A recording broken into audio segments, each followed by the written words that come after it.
foi a época mais corrupta, foi a coisa mais podre que poderia existir dentro da igreja, foi aquilo. A igreja passou a ter um poder, mas tão grande, que até qualquer governo, por mais forte que fosse, a temia. Por onde começar a compreender o tema de hoje, né? As 3 revelações. Olha, começar a compreender pela própria evolução do homem. Porque, na realidade, você pergunta, Moisés foi o primeiro, foi a primeira revelação, mas tão arcaico.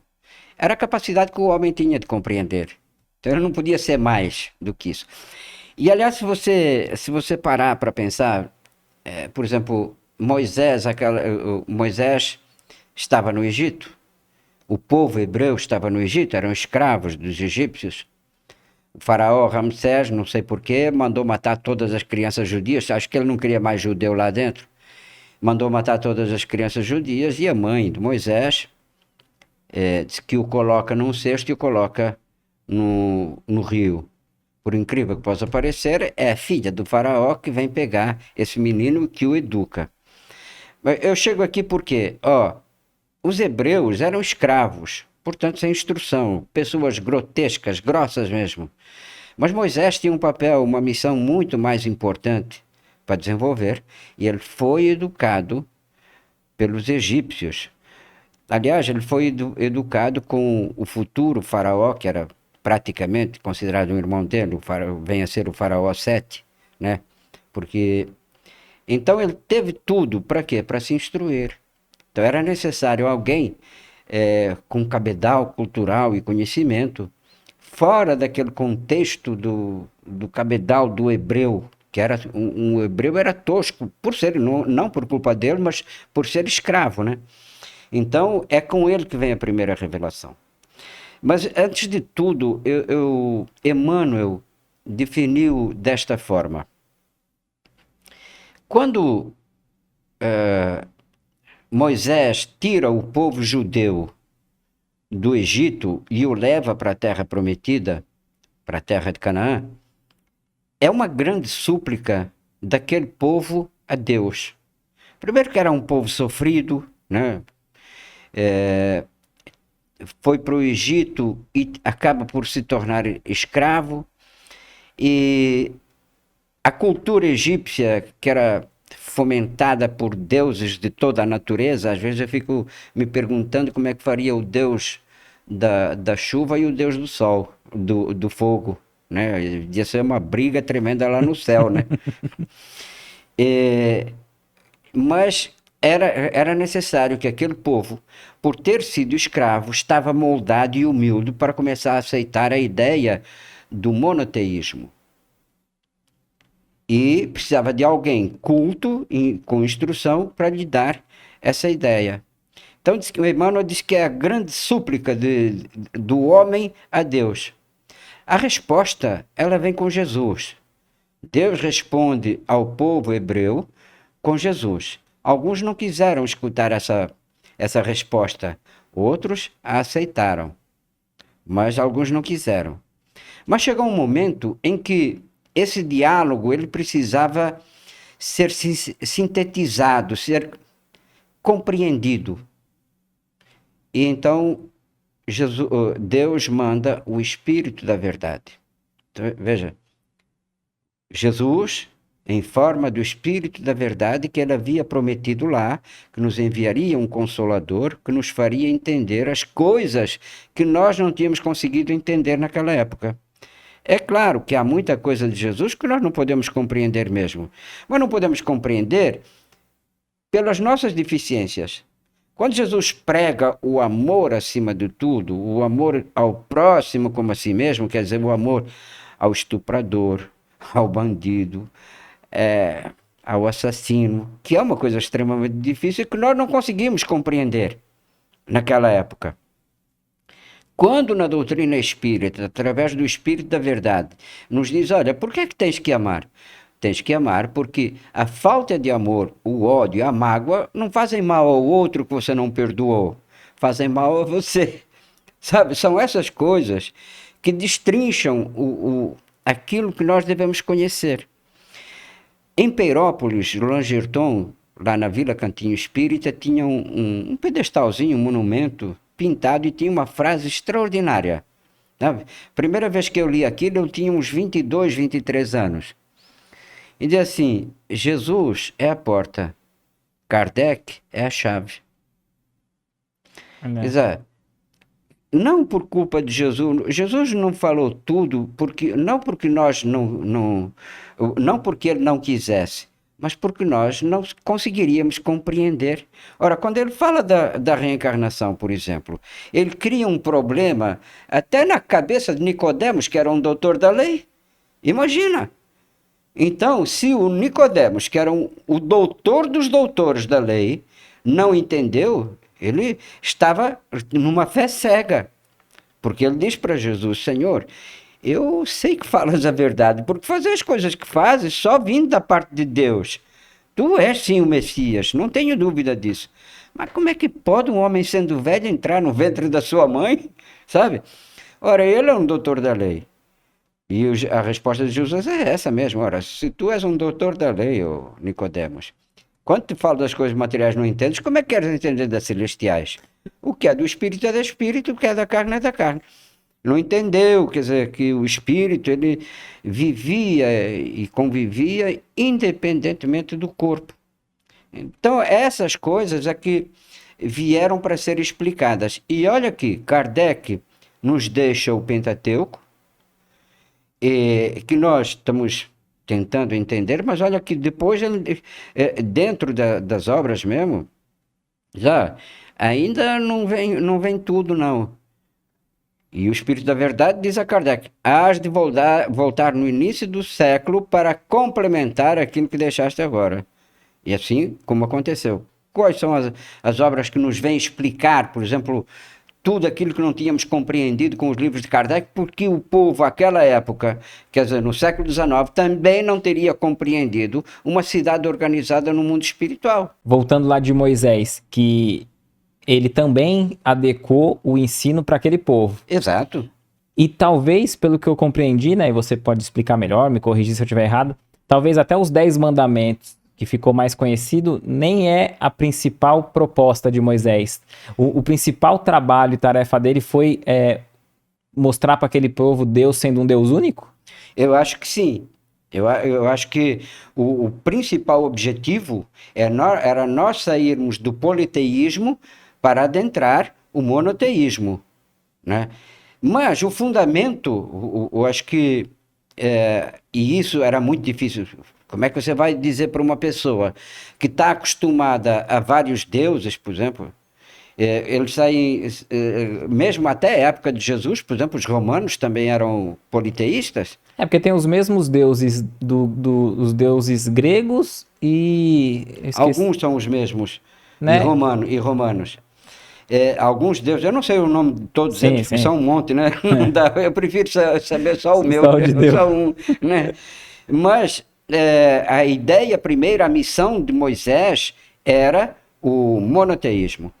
Era incutir na cabeça daquele povo e daí se espalhar então, né? Sim. Porque a partir de uma ideia você vai.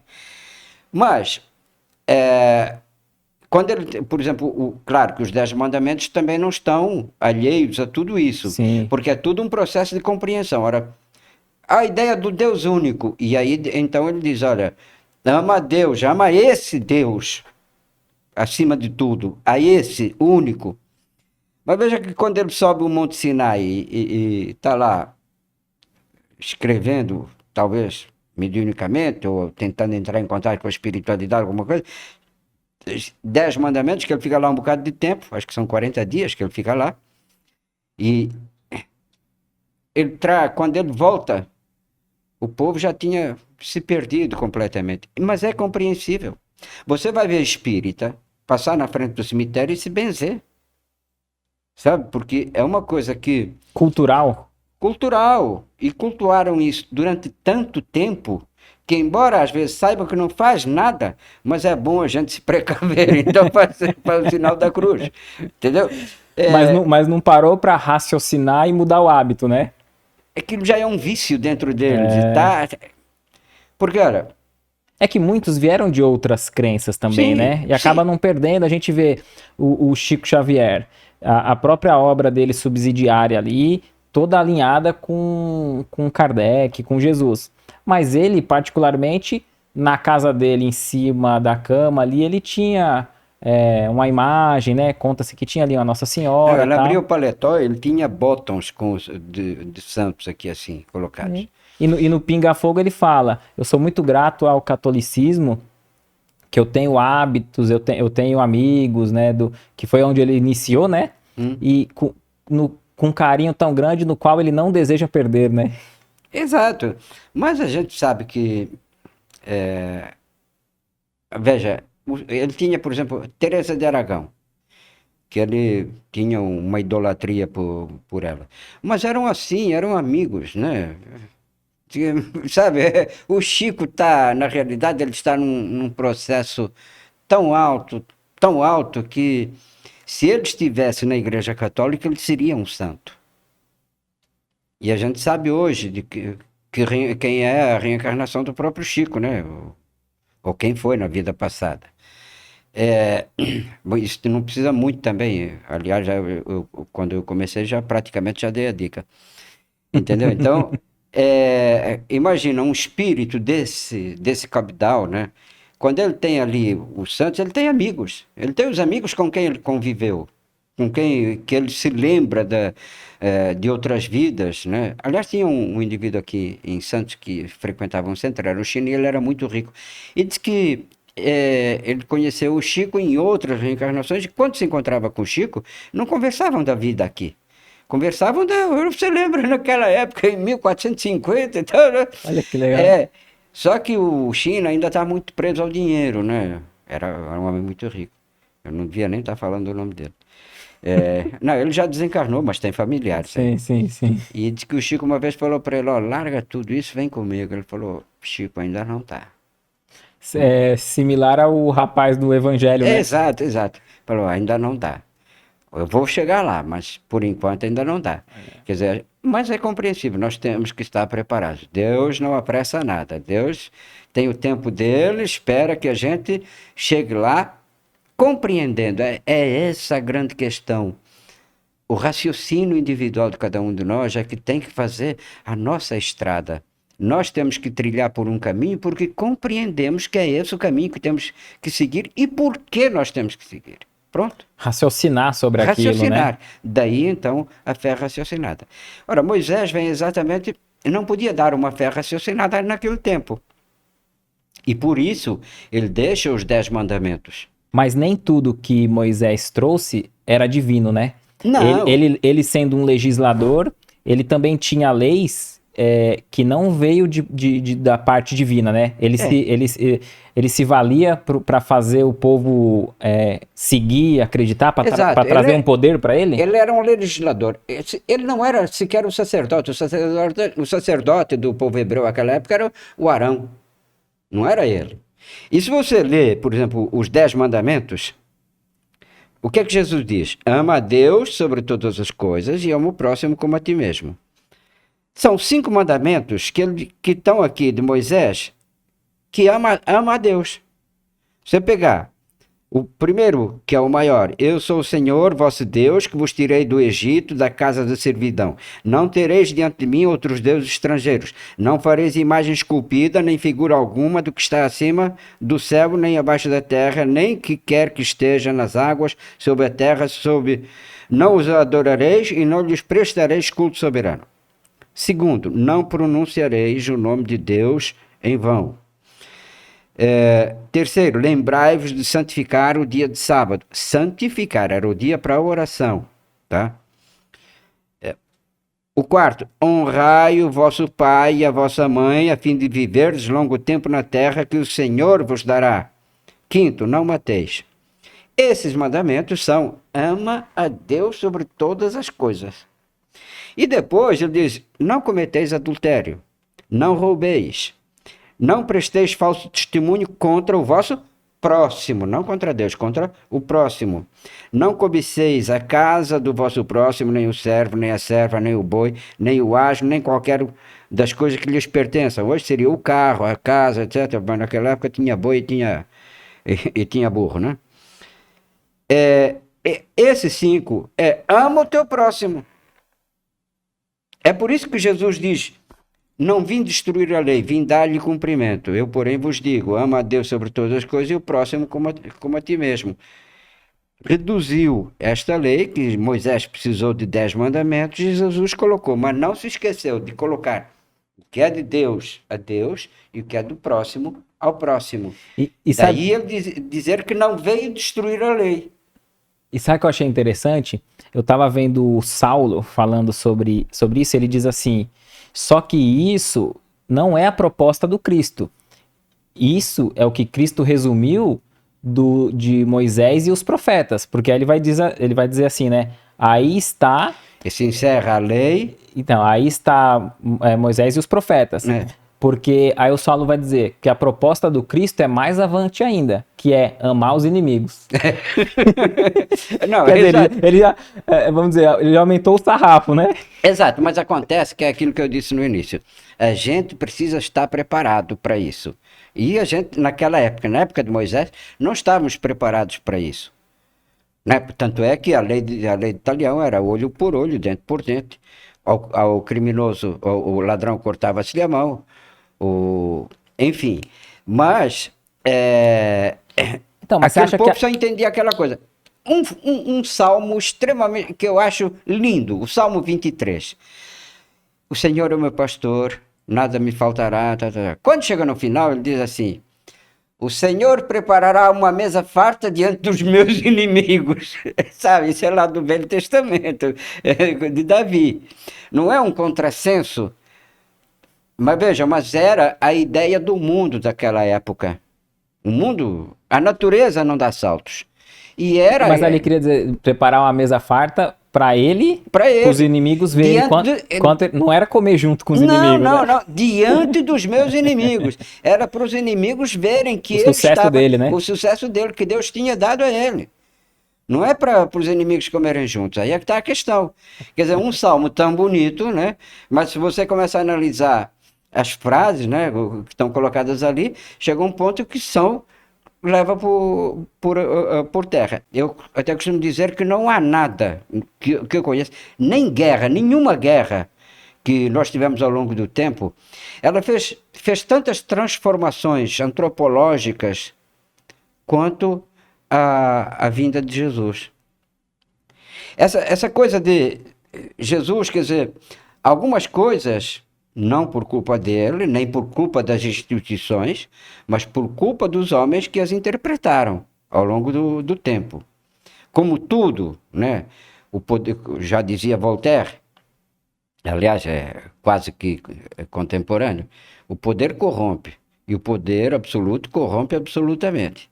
O que os homens têm feito com o poder é que é o grande problema em nome de Deus, e fazem isso em nome de Deus. Essas transformações, muitas vieram para melhor, com toda certeza. Mas, por exemplo, a igreja católica, você vai... Acho que o Vaticano conta até hoje 266 papas.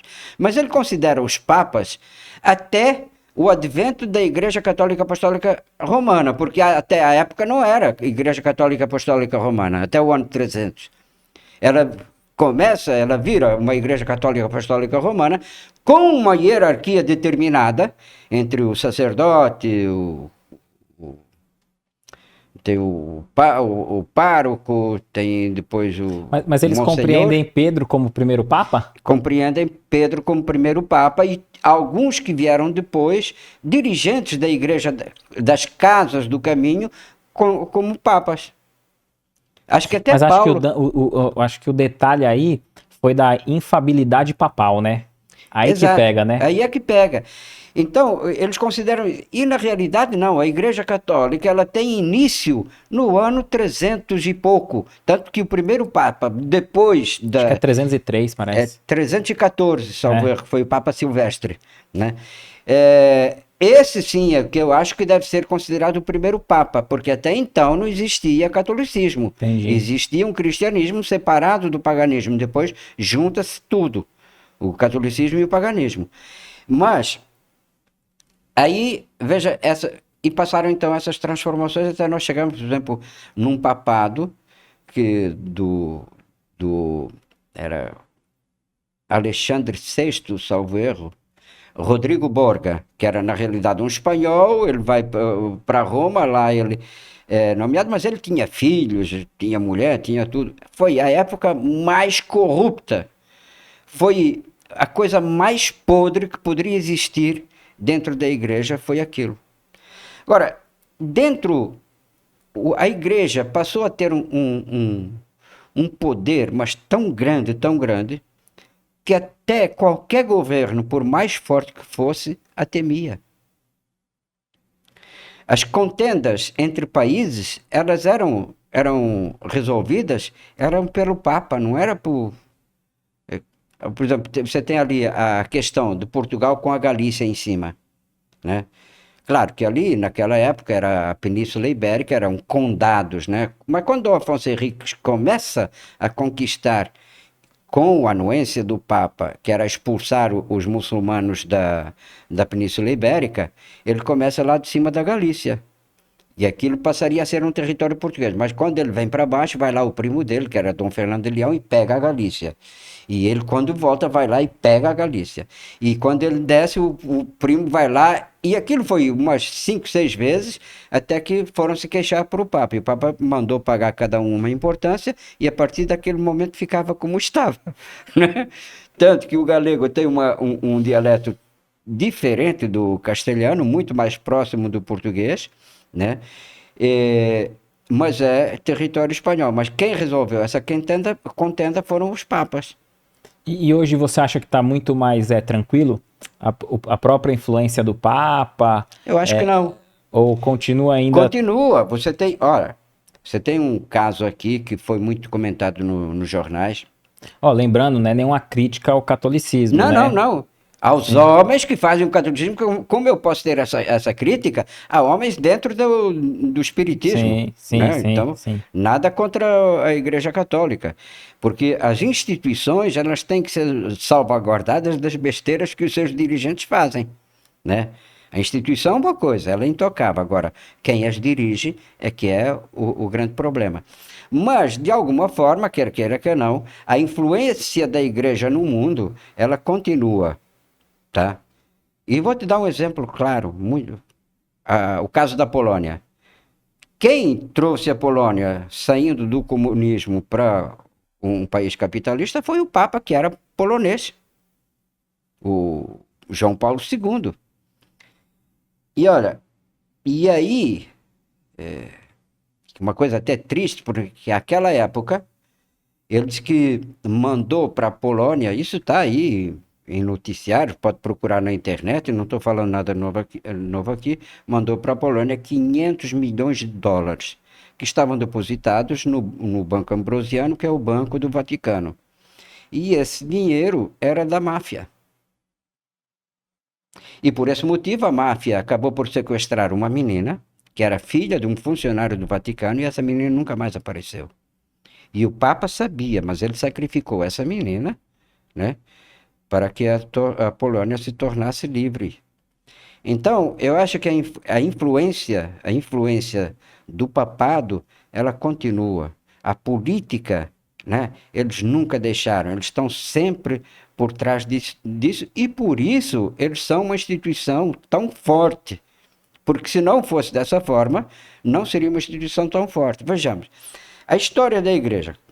Eles criam um exército, que são os cruzados, para expulsar os infiéis, quer dizer, que eles acham que são infiéis, e para queimar pessoas que eles acham que são bruxos. No caso, por exemplo, nós médiuns, todos nós seríamos bruxos, né? E Joana d'Arc, né? Foi assim? Joana d'Arc, e quantos outros, quantos indivíduos foram colocados na fogueira vivos? Esse é que é o problema. colocados vivos ali, olha que horror, né? E, a ponto de a gente saber, por exemplo, hoje a história do Gregório, que é quem impõe no mundo o tribunal inquisitor, que nós temos aí naquele livro de André Luiz, Libertação. o tempo que ele acaba por ficar no mundo espiritual. E olha que ele torna-se papa, acho que em 1233, e ele morre em 1241, portanto foram só 8 anos de papado. As besteiras que ele não fez. As pessoas, porque depois o tribunal inquisitor continuou depois dele, né? Aquilo que ele criou se perpetuou. O último país a abolir o tribunal inquisitor foi a Itália. Ele já não funcionava, mas foi até 1967. E aí a gente vê 2 pontos, né? Aquele que critica a religião ou o cristianismo é porque não compreendeu, né? Muitos fizeram guerra em nome do Cristo, mas em nenhum momento Cristo deu esse exemplo para que se utilizassem para a guerra, e ele nunca foi agressivo, pelo contrário, né? Não. Então é aquilo que você falou, o erro está em nós, humanos, pelo nosso grau evolutivo e não pela necessidade de poder. Esse é que é o problema. Porque as guerras são feitas pelo poder, mas uma guerra só acontece quando se dispara o segundo tiro, tá? Não é no primeiro, ela é no segundo. Então bastaria seguir a fala do Cristo, né? Quando alguém bater numa face, dá-lhe a outra. Mas aqui o problema, por exemplo, a igreja, nessa ansiedade, tal como ela começa com Constantino, porque quando Constantino junta, né, o Velho com o Novo Testamento, através de um secretariado, porque ele era até analfabeto, né? Ele junta um secretariado para fazer isso. E quando ele junta esse secretariado, já é pelo poder, que é para, se eu não consigo controlar o cristão, vou trazê-lo para perto de mim para que eu possa controlá-lo. E a partir daí, a igreja continua, isto é, os homens continuam a controlar a população. Ô, Fernando, tem desculpa, não esquece o raciocínio aí. Eu já li algo, já ouvi falar, mas é aquilo, às vezes algo é repetido tantas vezes que a gente introjeta como verdade, mas a gente tem que se aprofundar mais, né? Eu já ouvi dizer que a reencarnação era compreendida, era aceita de forma tranquila, e nesse período em que ele assume o cristianismo para ele, acho que uma esposa, alguém da família dele lá, que já tinha cometido tantos erros, que tinha medo de como viria numa próxima reencarnação, que pede para que ele elimine isso. E aí passa-se a ser contra e não ter mais essa compreensão. Eu já escutei essa história, já li. Porque é tão pitoresca, tão bizarra, que a gente fica meio assim, né? Diz que ela havia sido uma meretriz, e ela tinha muitas amigas. E ela ascende na sociedade e torna-se esposa de não sei se era general ou imperador. Acho que era imperador, já não lembro agora qual era o imperador. E para que ela não fosse reconhecida na rua pelas amigas que trabalharam com ela, mandou matá-las todas. E aí ela disse, como é que eu fico na reencarnação? E mandou mudar a palavra reencarnação para ressurreição, para que ela não viesse a sofrer as penas de uma reencarnação. É tal qual o avestruz colocar a cabeça embaixo da terra. Não, é como se a gente pedisse para um prefeito, um governador, assinar o presidente um decreto de lei para que não chova, né? Mais ou menos por aí. É querer alterar uma lei natural, divina, com... Mas a ideia da reencarnação, ela era patente, ela estava no meio do povo. Então, quando a igreja começa realmente a perder-se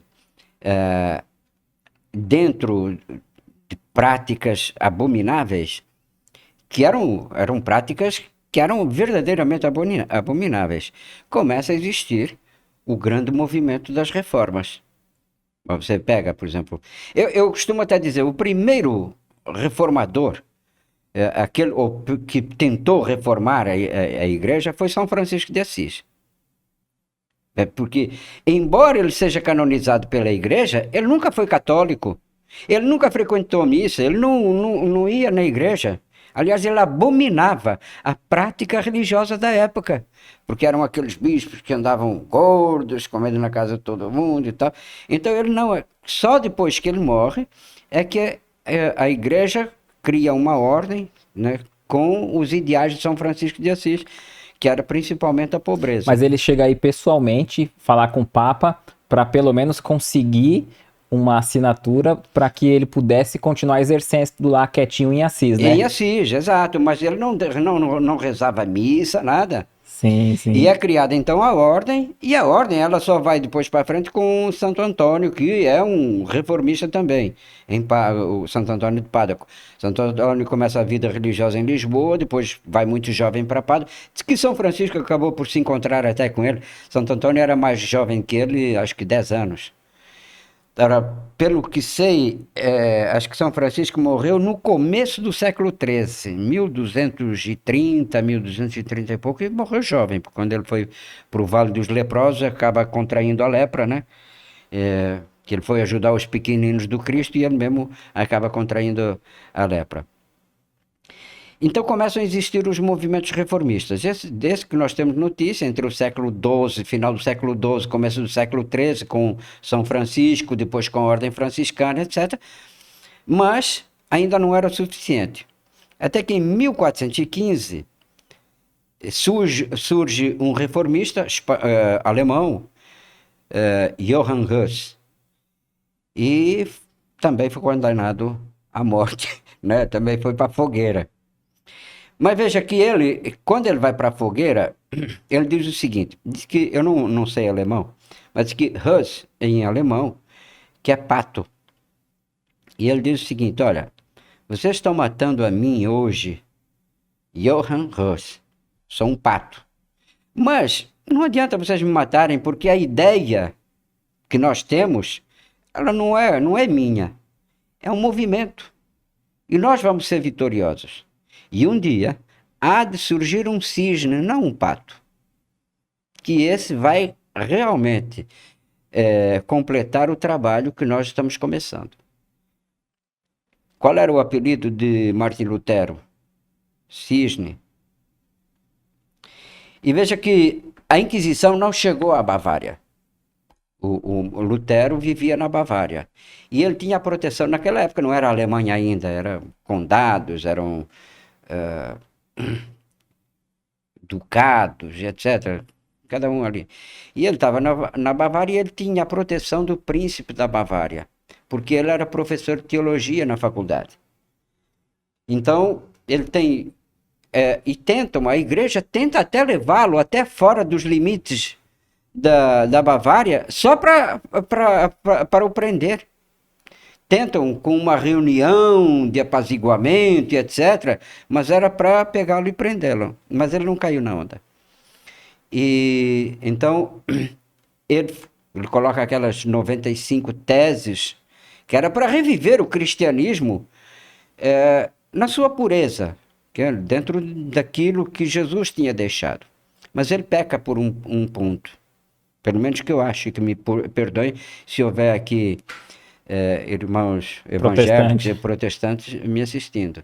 Ele errou no voto da pobreza que ele colocou nas 95 teses.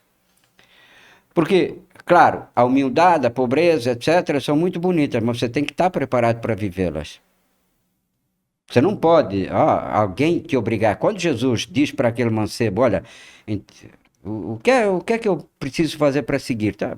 Ama o teu próximo, ama a Deus acima de tudo e ama o teu próximo. Cumpre as leis. Eu já faço isso tudo. E Jesus olhou para ele, agora então vai e vende tudo o que tens e dá aos pobres. Aí não dá. E eu não sei se é aí que Jesus fala assim, tudo bem, então se queres ser perfeito, ou seja, você já está indo bem, mas se você quiser melhorar mais... Se quiser melhorar, e segue-me. Não é imposição, né? Não é imposição, então Jesus não impõe. Só que se você não está preparado para largar aquilo que um bem material para seguir a Jesus, então você não chegou lá. Um exemplo disso é o Levi, Mateus. Mateus era um homem rico. Era um cobrador de impostos, muito bem quisto pelos romanos, tinha segurança romana, tinha tudo. Era Mas mal visto pelos judeus, né? mal visto pelos Porque judeus. ele era um judeu que tirava dos judeus, né? Tirava, cobrava o imposto. É, Aí, mas Jesus, quando passa na frente da janela dele, diz assim: segue-me. Não diz mais nada. E ele levantou-se e seguiu, não se importou com mais nada. Aquele mancebo não estava ainda pronto. Mas Mateus, apesar de tudo, ele estava pronto. Então, seguiu. Essa é a grande questão. E quando ele coloca lá que para frequentar a igreja dele tinha que fazer o voto de pobreza, ele elimina imediatamente aqueles homens que não estavam, ou famílias que não estavam contentes com a igreja catolicismo. católica, mas também não poderiam frequentar o protestantismo. Porque abandonar tudo era um passo muito Era, grande. era grande demais. E então, esses começaram a afastar-se. Ô, Fernando, você falou sobre a gente olhar para nós mesmos e ver de tempos em tempos se a gente está se melhorando, né? E quando falava ali de comparação, acho que é até mais ou menos nesse sentido que o Espiritismo vem, né? Porque, vamos dizer, o que o Espiritismo trouxe de diferente do cristianismo, né? Então, quando a gente fala assim, Kardec vai trazer a frase lá, que nós sejamos hoje melhor do que ontem e amanhã melhor do que hoje. Exato. Ou seja, a comparação é nossa com nós mesmos, né? E você falando sobre a gente fazer essa autoanálise de se estamos melhorando de tempos em tempos, eu não vou lembrar aqui mais aprofundado o texto, mas no Fonte Viva, na coleção, algum dos livros, o Emmanuel sempre traz uma interpretação, uma explanação sobre um texto evangélico ali, né?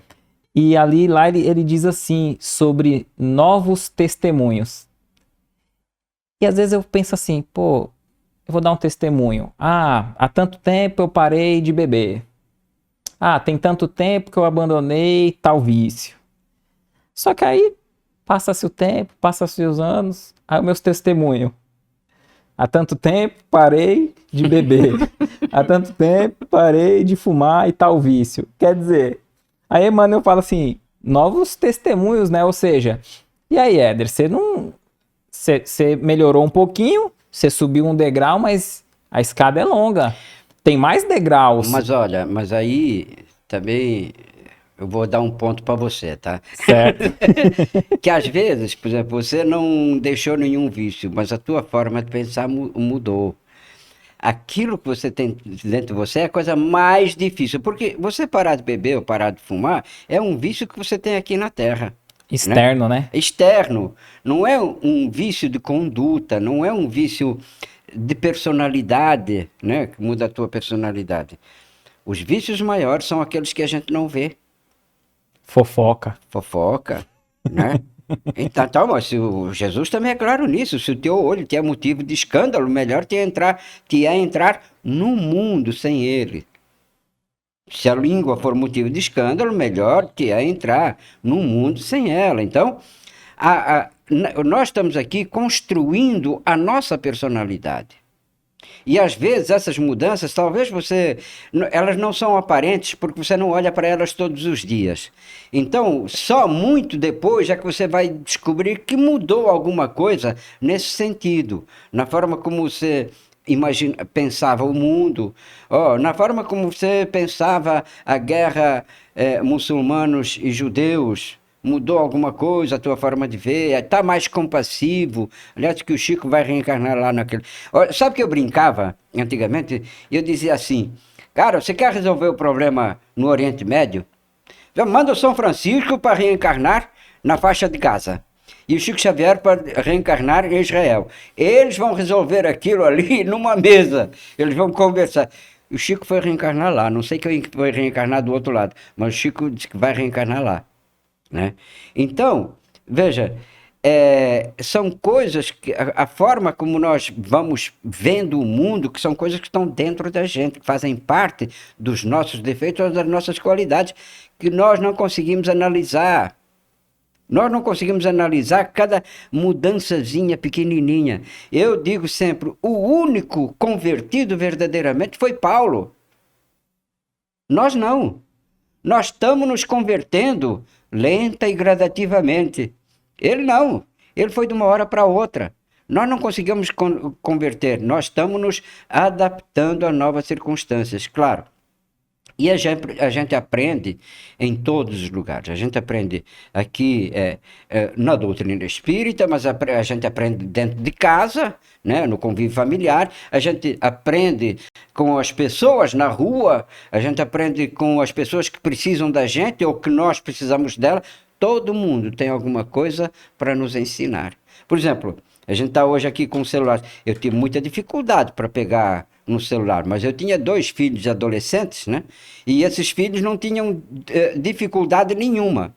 Então, foi com eles, né? Eu aprendi com os meus filhos que eram jovenzinhos, né? E se você fosse soberbo, você não ia ter aprendido. Exato. Pô, quem é meu filho? Vai me ensinar o quê? Vai me ensinar o quê? Mas tem gente que diz, já vivi muito, não tenho nada para aprender. Temos sim. A gente tem muito para aprender. A gente sabe que a gente nasceu, pelo menos já nascemos de olhos abertos, que no tempo da minha avó nascia de olho fechado. Mas a gente não andava, a gente demorou para andar, a gente não falava, demoramos para andar.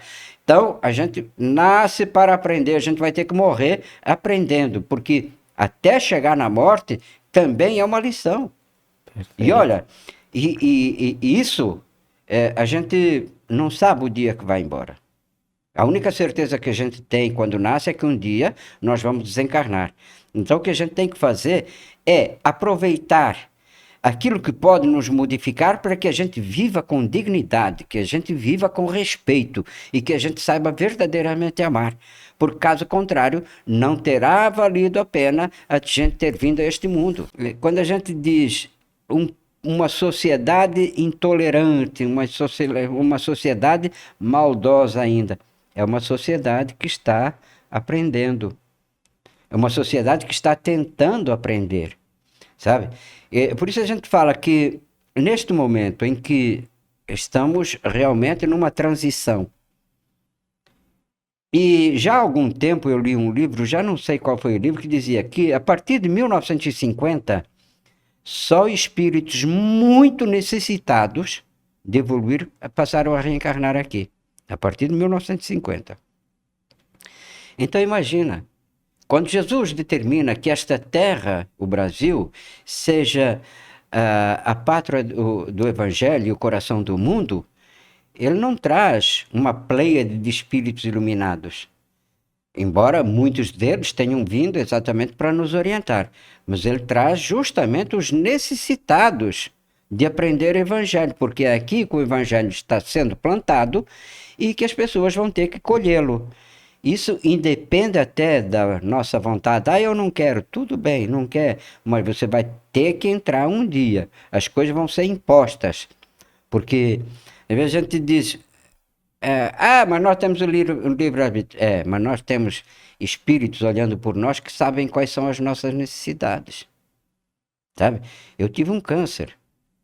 E quando eu tive um câncer, para mim, meu Deus, falei, Jesus, mas por que eu? Eu sou tão bonzinho, né? Parece que eu tô... Não, isso aqui, o câncer que eu tive, foi o reflexo lá dos meus problemas de outras vidas que eu precisava expurgar.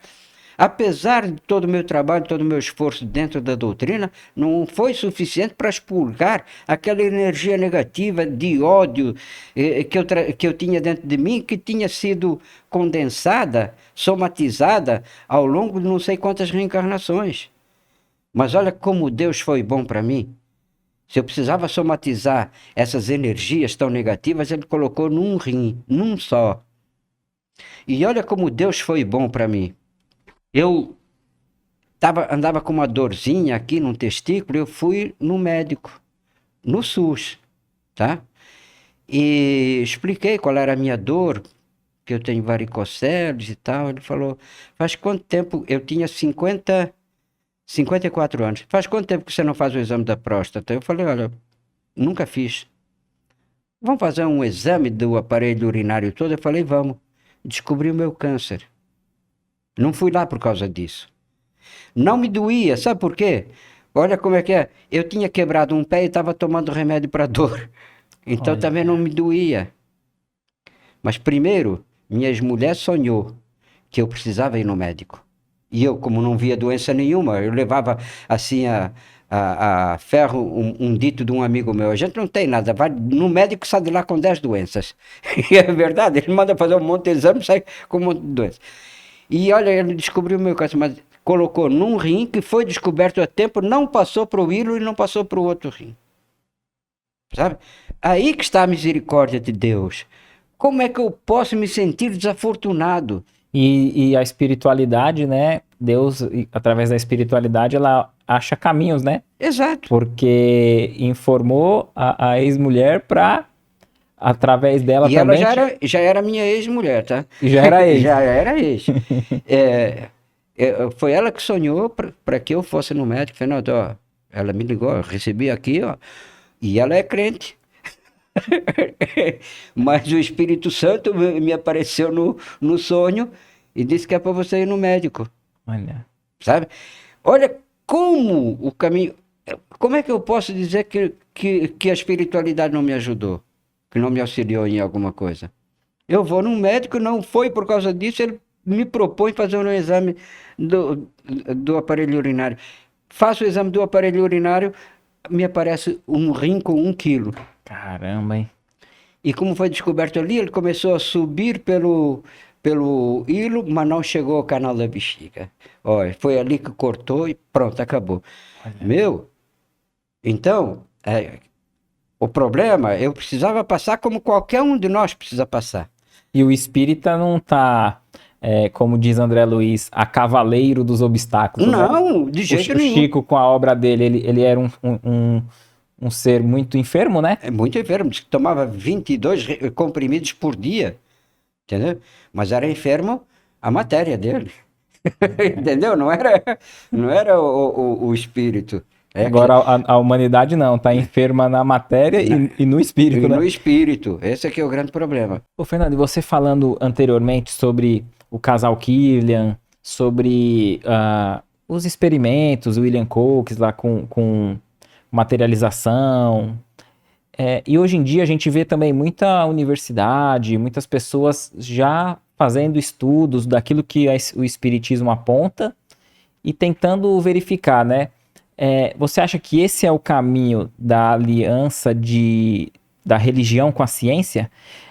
Que muitas vezes sempre foi de confronto?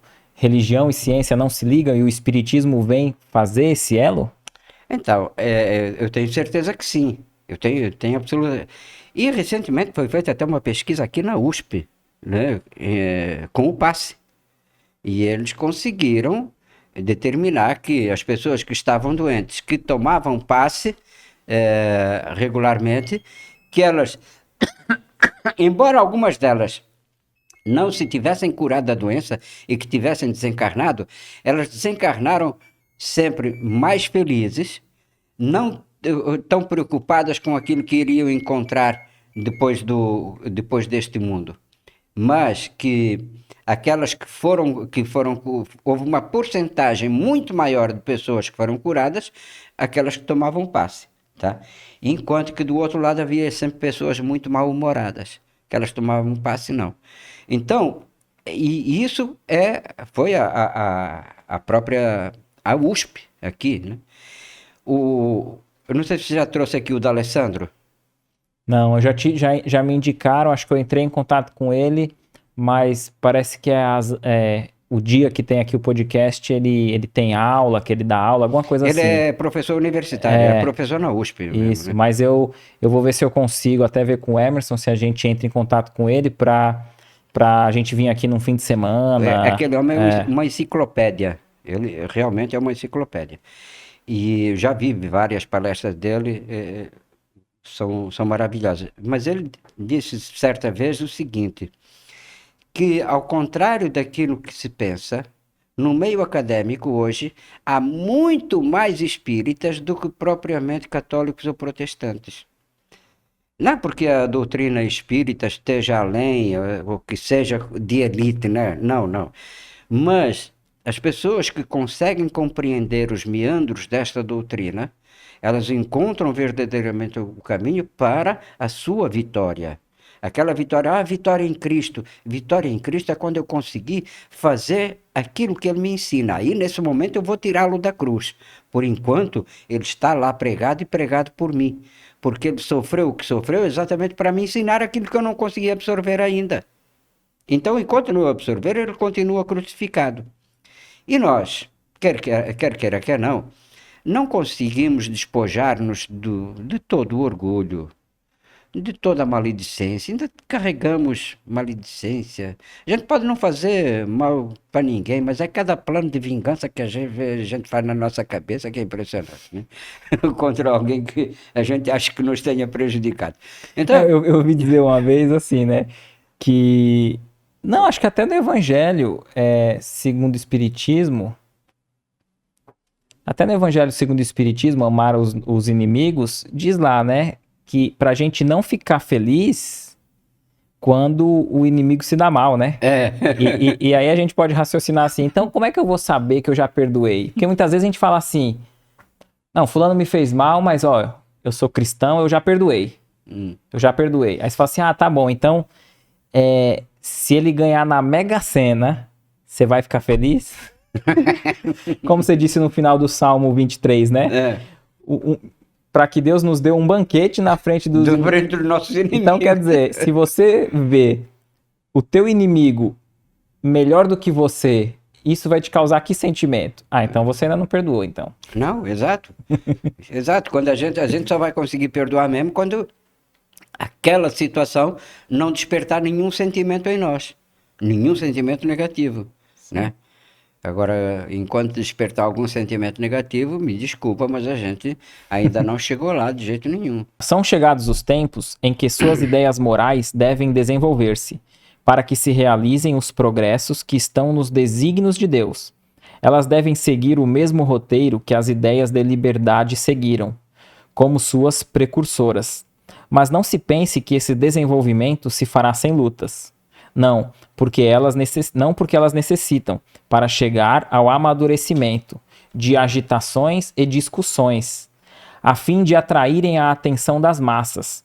Uma vez despertada a atenção, a beleza e a santidade da moral tocarão os espíritos, e eles se dedicarão a uma ciência que lhes traz a chave da vida futura e lhe abre a porta da felicidade eterna. Foi Moisés quem abriu o caminho. Jesus continuou a obra e o Espiritismo a concluirá. Você vê, aquela frase o lema, né, que eu falei que o Langerton tinha lá. Jesus é a porta, né, e Kardec é a chave. Então Moisés abre o caminho, Jesus continua a obra, o Espiritismo conclui. Mas só que não podemos esquecer que o Espiritismo... Puxa só mais o microfone perto. O Espiritismo é Jesus, é o Espírito da verdade. Então o Espiritismo é Jesus. Jesus vem completar a sua obra. E ele próprio diz, vou partir, mas não vos deixarei órfãos. Enviarei a vós um Consolador.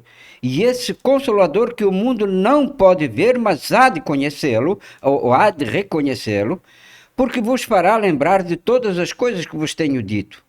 E esse Consolador, que é o Espírito da verdade, há de ficar convosco e há de ficar em vós para toda a eternidade.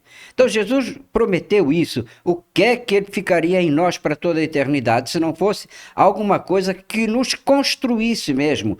Nós somos uma obra em construção, somos um projeto ainda que não está acabado. Diz que Da Vinci olhou para um bloco de mármore e disse assim, que lindo o anjo que tem aí. O bloco estava bruto. Mas ele já estava vendo a obra que ia fazer, porque o anjo estava lá dentro, ele só precisava trabalhar o bloco de mármore. E nós somos esse projeto de Deus, que estamos nos construindo no dia a dia. E tudo é uma sequência.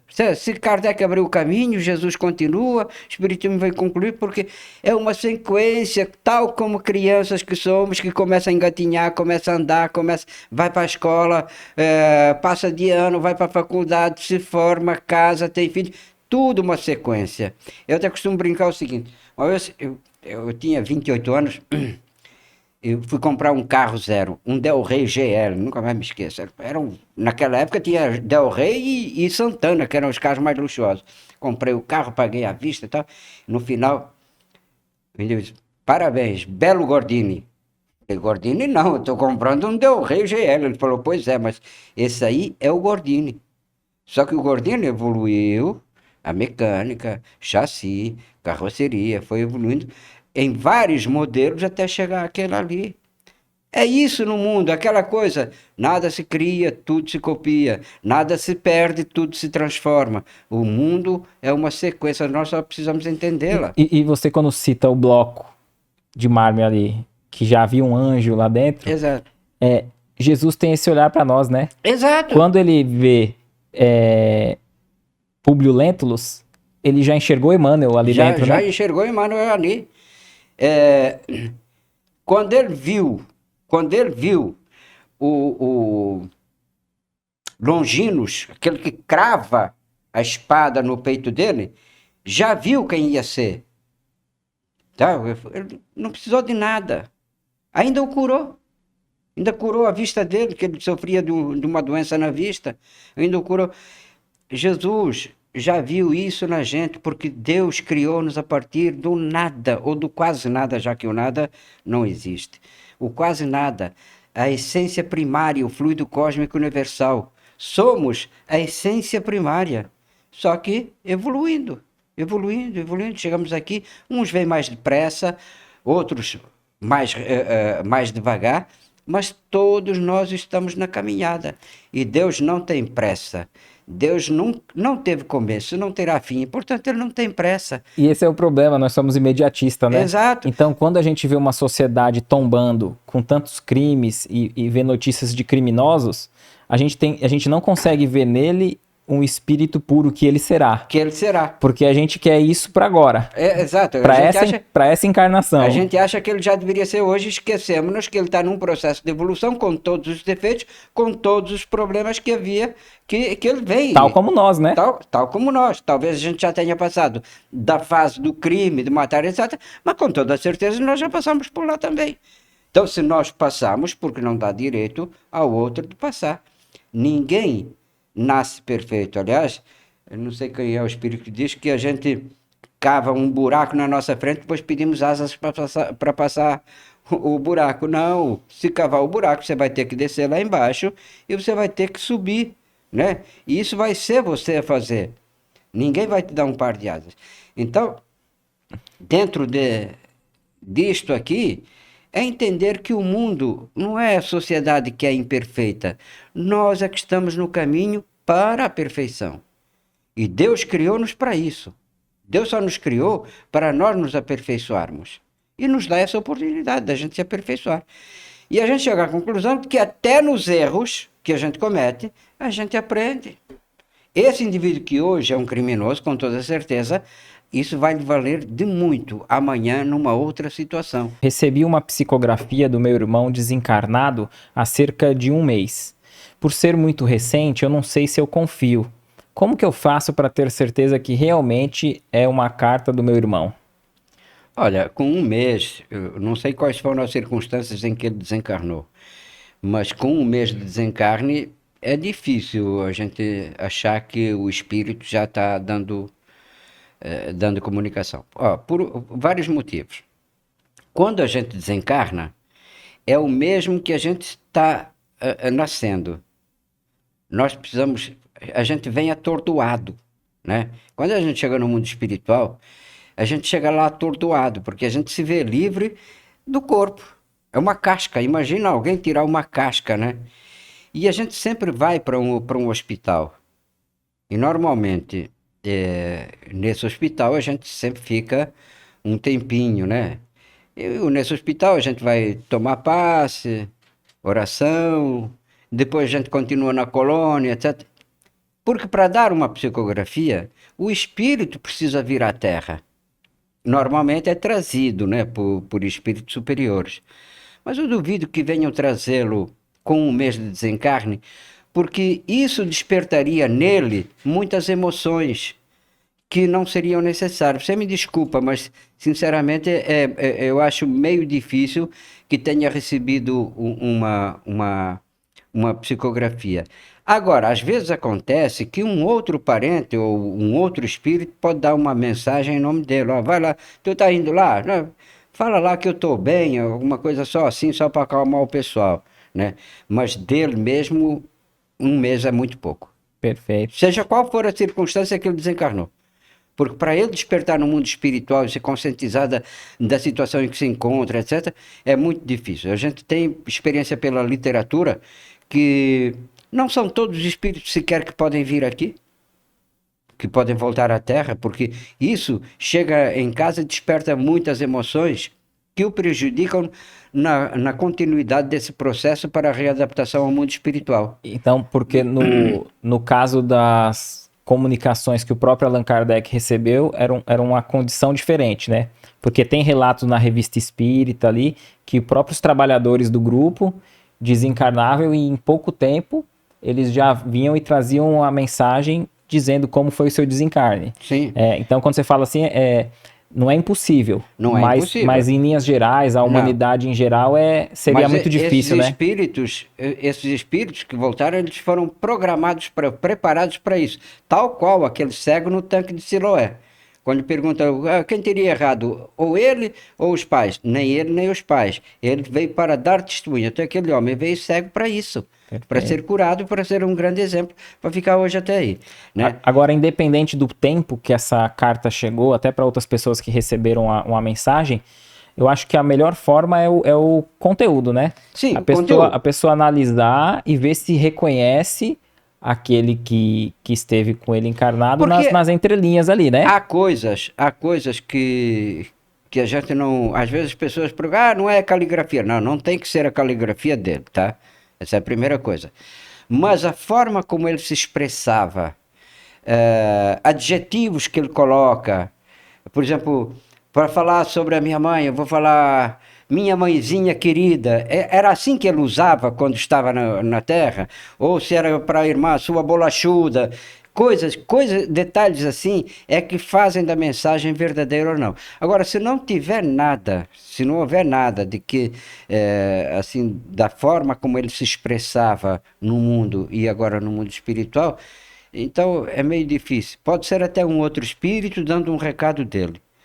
Mas duas coisas aí. Dificilmente alguém vem para o mundo espiritual. André Luiz veio depois de quanto tempo? De que estava na colônia. Já tinham passado mais de um ano. E vai ter um problema lá embaixo. É melhor você não ir. Não, eu quero ir. E ele quando chegou. Fora o tempo que ele passou no umbral, né?